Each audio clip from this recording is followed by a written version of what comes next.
So unless you've been living under a rock the last few days, Everton have been deducted 10 points for FFP breaches.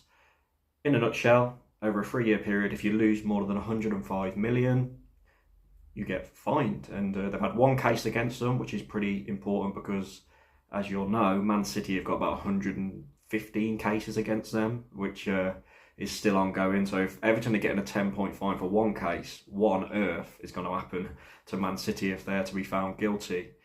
Probably removed from the Premier League. But this video I'm doing is because in the summer, as you know, Jeff Shi Fosun got huge backlashes of all fans because of the way they dealt with our summer window. People were very worried. Obviously, Lopetegui leaving, losing Neves, losing Mateus Nunes, Collins, Traore goes, Moutinho goes. You know, we had a massive clear out.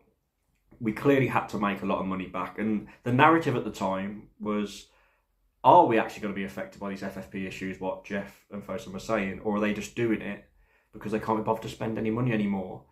In hindsight, if it was because they wanted to make 100% sure that we would not lose that 105 million in the 3-year period, because obviously it's coming up very soon, or it's already here, I don't know to be exact, but it looks really good, doesn't it? And I've done a lot of videos, including this one, criticising Fosun and Jeff Shi in particular for the way they've been, particularly the last couple of years. So you've got to give them credit where credit's due here. They look brilliant now that Everton have been deducted 10 points. And I think if we were in the bottom 3 now under Gary O'Neill and we'd really struggled, it would be a bit of a different narrative because of things are going so well on the pitch. Football fans are very reactionary. You know, I'm living proof of that with the videos I do. And I think we've got to give them props because they've got us in a great position now financially. Obviously, we have not broke any rules from the FFP. Matt Hobbs is a breath of fresh air. So fair play to Jeff. He took a step back, got a new sporting director in, and Matt Hobbs has appointed Gary O'Neill, put his neck on the line. And now, where we stand, it's all starting to look really good and really rosy. So fair play. That's what I want to say. We had promises when Jeff and Fosun first come in to be competing with the likes of Man City, but it turns out the way to do that is to breach loads of rules, allegedly. But it obviously took a bit of a stumble around towards the last 6 months when Nuno left. COVID didn't help, and Jeff and that realised pumping endless amounts of money in is not sustainable. So they've changed their tactic a bit. We've gone away from George Mendes, and we're now being sensible with our transfer business. We're not going to be seeing us spend ridiculous amounts of money on the likes of players like Guedes anymore, for example. It's now sustainability, keeping the books good, and trying to get players like Dawson and Lamina in. So yeah, I just wanted to just do this video to say fair play. Because look at Everton now. I mean, it is true, it's probably the best time it could have happened because there's so many poor teams down the bottom. But also off the back of this as well, allegedly Burnley, Leicester, and I believe it's Leeds, are now going to sue Everton, I think it is, because obviously they have technically cheated because they've gone against the rules in FFP and they've survived. So there's a similar thing to this back in the day when Sheffield United sued, I think it was West Ham because they signed Mascherano and Tevez, and that was proven to be a bit dodgy. And obviously West Ham survived, Sheffield United went down.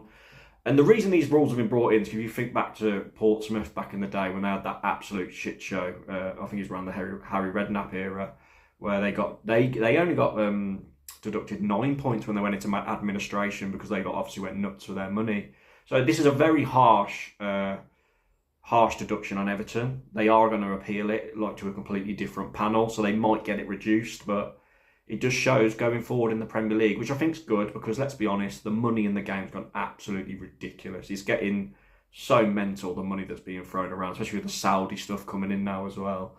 I think it's good that the Premier League have took their stance. Probably have a bit of a different view if it happened to Wolves, I'd be gutted, I'll be honest, but it does beg the question, why are we still not getting a fine for Man City, and why are Chelsea seemingly still to get away with it? Because Chelsea got fined 10 million by UEFA, didn't they, for some dodgy stuff going on, but they're yet to be charged by the Premier League. So yeah, comment down your thoughts below it.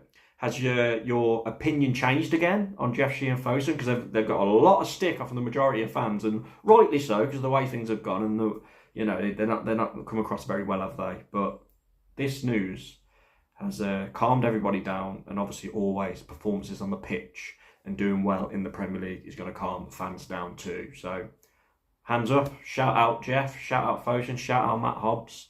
We're in good hands, and the drama of being a Wolves fan is starting to clear up, and we can enjoy watching the football again and concentrate with things on the pitch, knowing it's all going to be good. But I do feel for the Everton fans, I really do. Tough news the other day. I was shocked it happened, especially at this stage in the season, and be interesting to see what happens going forward. As I say, give us your thoughts down below, and I'll catch you after the Fulham game. Cheers.